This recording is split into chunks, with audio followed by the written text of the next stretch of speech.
Well, good morning. Welcome to our third part of this new series, studying the evolution of consciousness of our species, and of course, applying this also to the personal process of transformation and becoming aligned with this global process of evolution.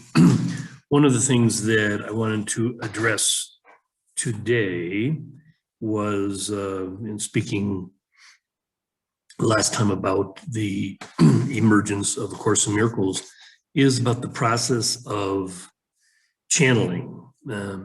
Throughout time, there have been different mediums and mystics and whatever, people that would be representing somehow themselves as a portal through which the unmanifested would manifest. And this, again, is very key to our new process of evolution, moving into this awareness of our function, our energetic function as portals through which the unmanifested might manifest. So it makes sense that in the early days, there would always be some confusion about this, that some people, some individuals might claim to have special access. And of course, this has never been true. This just represents the limited awareness of what's really going on. One of the keynotes of reality is that there's nothing special about it. Reality is real. Okay, there's a great, very opening of A Course in Miracles that says, nothing real can be threatened, nothing unreal exists. Herein lies the peace of God. So our evolution has been about the development of a relationship with reality, as opposed to being lost in the illusion of separation and whatever. So again, our early stages as Homo erectus, people were very much disconnected from their relationship with the divine. So there's all kinds of fears and superstitions. People were afraid of the eclipse. People were afraid of darkness. People believed, in fact, there was a part of our consciousness, our brain. I remember this amazing book by Julian Jaynes about the origin of consciousness in the breakdown of the bicameral mind. It used to be that our brain was divided in such a way that people would literally think they were hearing voices all the time. And this is why people, all ancient cultures had all these gods and goddesses and deities and angels, and everything was a projection. There was a total denial of one's own divinity, and then a multitude of projections of this divinity elsewhere. Okay, the same with ideas about aliens and angels and whatever. It's all part of the same process of, again, a divorce from reality, and then just making up stories about it. The Plato's cave, la, la, la, la, la. Okay, so it's very understandable that people would confuse the nature of reality and be confused by certain individuals who might claim out of their own unconsciousness, or in the case of charlatans, they know full well that they're being dishonest. They just are doing it for their own benefit, to gain power, to gain money, whatever. So again, in our modern time, beginning in this stage of the 1960s and 70s, and during this time, there were many popular channels, including Helen Schucman, who channeled A Course in Miracles, J.Z. Knight channeling Ramtha, Jane Roberts channeling Seth, Emmanuel, Pat Rodegast channeling Emmanuel. So it's very common. So what we find is, here's this time when there's a portal opening up, sort of a collective portal, and all of this information coming in through. Okay, and sometimes the channel is getting confused and thinking, oh, I have direct access and you don't. So, here I can sell my talks, write some books, what have you. The real great teachers, like I've quoted Durkheim and others, that would say that all of us, have equal access. Jesus in A Course in Miracles is very clear about our equal access to this consciousness that he represents.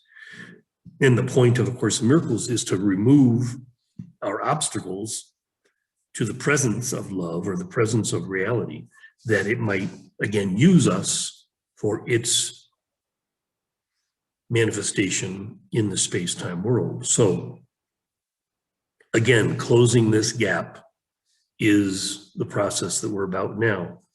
And it's easy to understand how people were confused and how some people would take advantage. Remember the guy, Conversations with God, he ended up confessing that he made up the whole thing.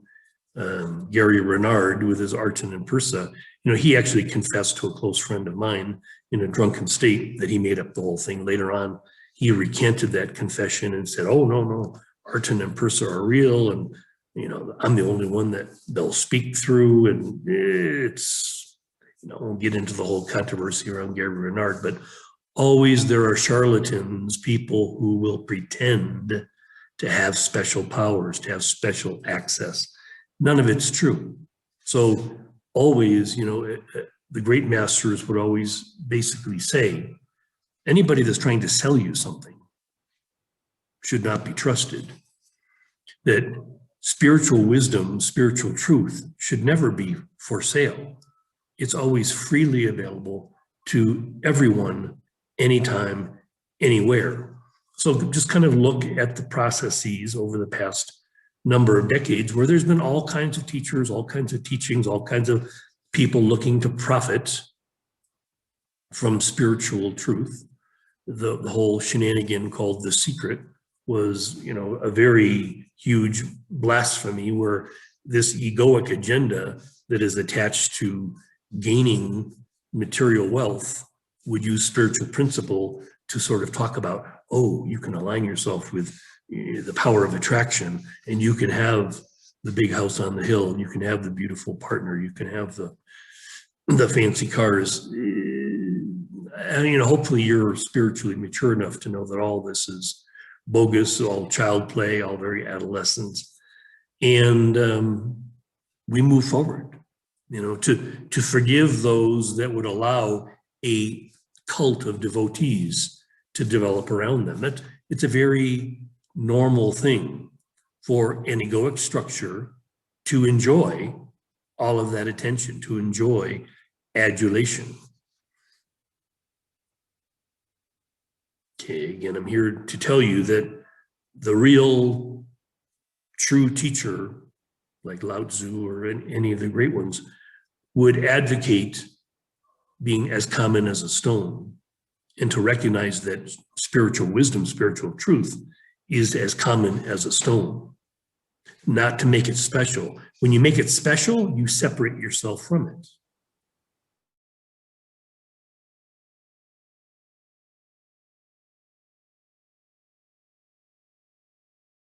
Okay, all of the great masters would say, it's in you now. You have it now. You have the keys to the kingdom now.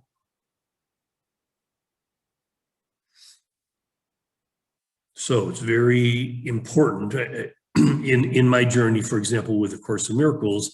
And after a while, I just got very tired of the cult-like behavior of people that are in any groups, like, ooh, we have the inside information. Ooh, we're the special ones. Ooh, I found the same thing in the 12-step groups, AA, and I was 17 years sober, and I just found it so obnoxious that, oh, here's someone 20 years sober. Let's listen to him or her give a talk. Someone's 30.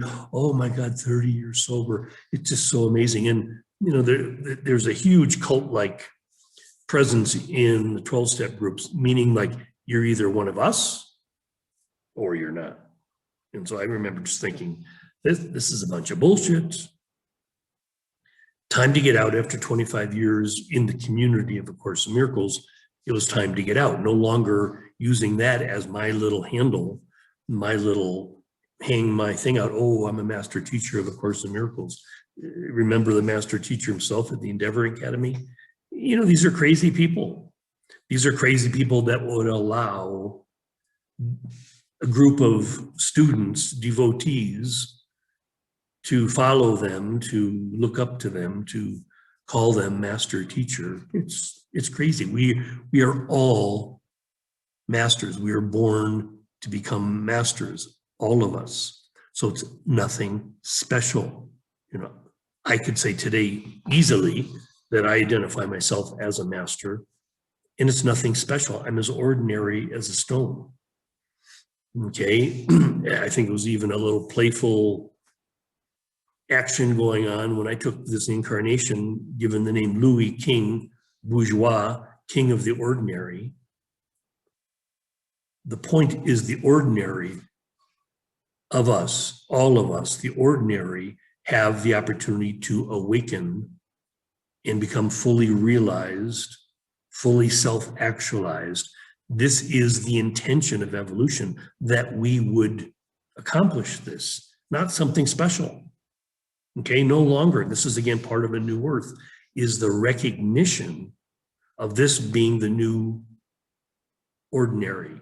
This is the new normal, right? The new normal is going to be this recognition of spiritual mastery that is our inheritance and is our function now to behave, to carry this energy forward, that we might fully birth our new earth.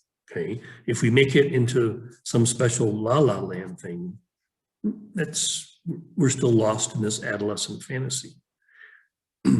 Okay, so you see the cult that developed around Osho, you know, Chogyam Trungpa, pretty much any of the great ones to some degree would allow this. I remember Eckhart Tolle, and I'm not necessarily calling him a great one, but he did make a very significant contribution.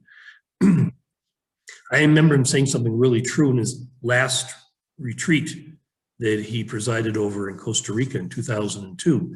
And he was talking to his group of followers, many of whom had been with him at different retreats in Canada and whatever, kind of follow him around, groupies, right?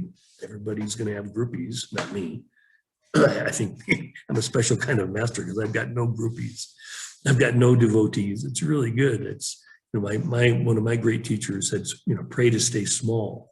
Pray to never allow that to happen and have your teaching be tainted, have your person overwhelmed with all of this craziness. It's really, invisibility is truly one of our greatest, highest attributes, to actually achieve spiritual greatness, but without calling attention to oneself. So I was just telling a story now and I forgot about it. That's okay. So in this process, you know, recognizing that at one time, certain individuals seem to have a gift for channeling or being a medium that would connect you with the other side. You know, all of this stuff was, again, this immature way of understanding our relationship with the divine, our relationship with the timeless realm. You know, again, I speak to this all the time, that it's to be where you can have one foot in eternity and one foot in the space-time world. To walk this way is our daily practice.